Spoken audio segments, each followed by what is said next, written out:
Un día, Jesús estaba orando en cierto lugar, y cuando terminó, uno de sus discípulos le dijo: Señor, enséñanos a orar, así como Juan enseñó a sus discípulos.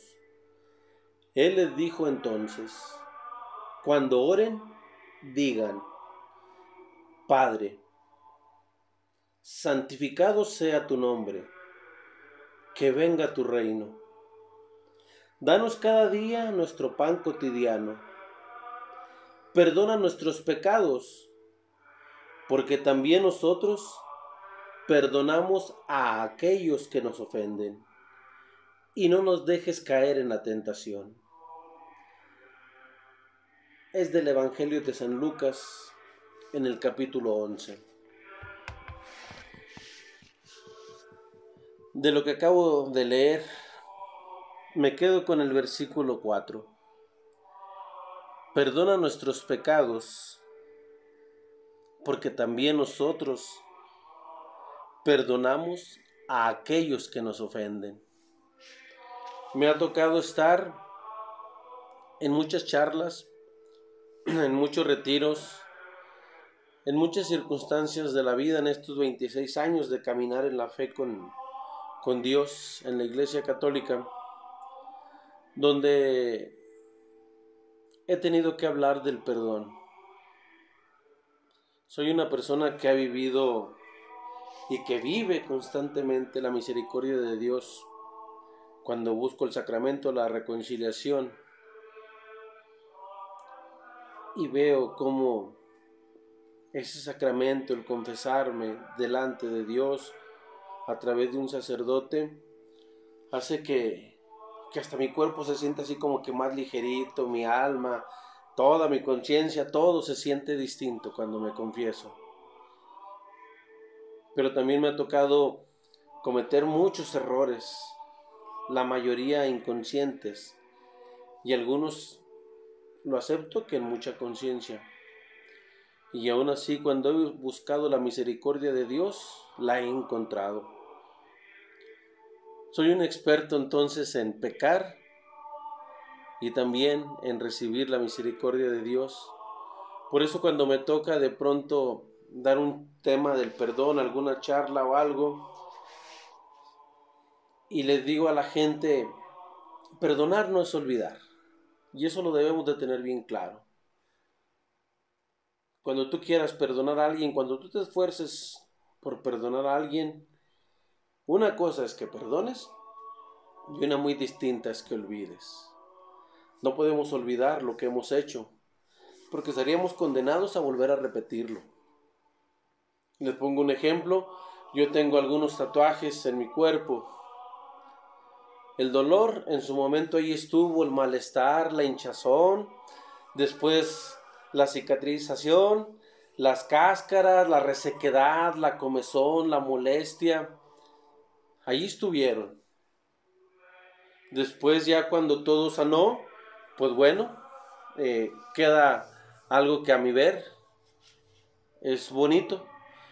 Los tatuajes, las marcas que voluntariamente acepté en mi cuerpo, me recuerdan un proceso de dolor, un proceso de sangrado, que claro que molestaba, que claro que incomodaba, claro que mi cama, alguna ropa se manchó, algunos días en lo que estaba sanando, en lo que me ponía la pomada y tantas cosas, pero todo eso me recuerda algo, el ver ahora los tatuajes y aunque los hice para mí, de pronto que le llama la atención a alguien y hasta dicen que se ven pues muy padres o muy bonitos, me ayuda a recordar ese proceso que llevamos en la vida. Así son las heridas que tenemos de pronto, que nos ocasionan nuestros seres queridos.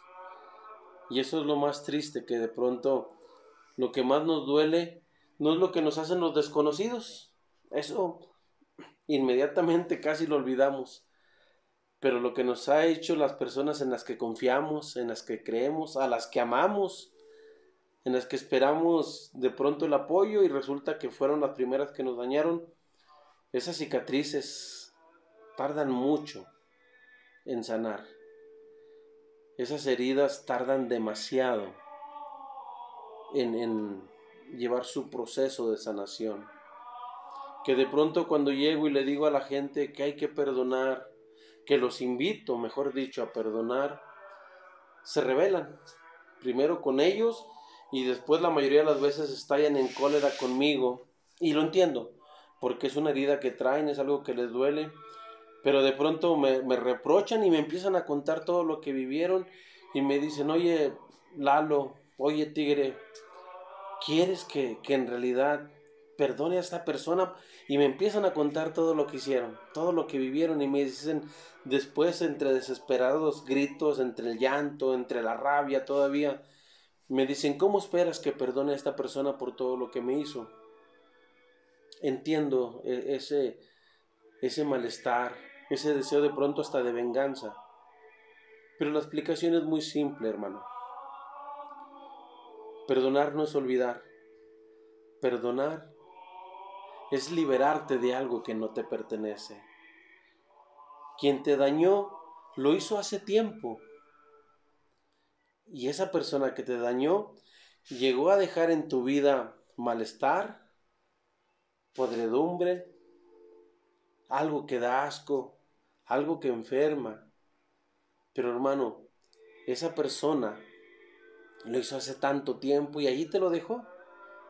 Y eres tú quien lo ha ido cargando durante todo este tiempo. Y eres tú quien lo ha ido llevando en tu corazón, en tu mente, en tu vida durante todo este tiempo. Y es a ti a quien ha apestado. Y es a ti a quien ha enfermado. Y es a ti a quien ha esclavizado y sometido algo que te hicieron, algo que te dijeron, algo que te dejaron. Y eres tú quien lo ha ido cargando durante todo este tiempo. Por eso te digo que perdonar no es olvidar. Perdonar es poner a los pies de Dios, de su cruz, lo que no te pertenece, lo que no te hace feliz, lo que no te deja vivir a plenitud la promesa de Dios, que seremos felices, que seremos reconfortados, que seremos victoriosos en esta vida con su gracia y con su asistencia. Es un tema demasiado difícil de tocar en unos minutos, el perdón. Ojalá en algún momento de mi vida tenga el tiempo de hablar extensamente de esto. Pero me voy a despedir con una anécdota que comparto mucho cuando hablamos del perdón. Existían dos monjes que vivían aislados completamente y un día decidieron hacer una peregrinación. Yo soy de aquí de Saltillo, Coahuila, entonces voy a poner un ejemplo de aquí de mi tierra. Yo vivo casi en la entrada de Monterrey, de Ramos Arizpe, y me hago el propósito de peregrinar con algún amigo a la catedral de Santiago de Saltillo, y nos hacemos una promesa, un voto. Como vivimos aislados, antes de salir del convento, estos monjes hicieron la promesa de que no iban a tener contacto con ninguna mujer, que no iban a cruzar ni palabras, ni miradas, ni nada con ninguna mujer para vivir a plenitud su castidad y su celibato. Y ahí van los monjes caminando. Llegan, poniendo el ejemplo de aquí de Saltillo, llegamos el monje y yo a Avenida Universidad, ahí frente al Tecnológico de Saltillo, y estaba una creciente demasiado difícil que arrastraba todo a su paso. Estos monjes, antes de llegar ahí, ven a lo lejos a una mujer que se está esforzando por cruzar el río, por cruzar la creciente.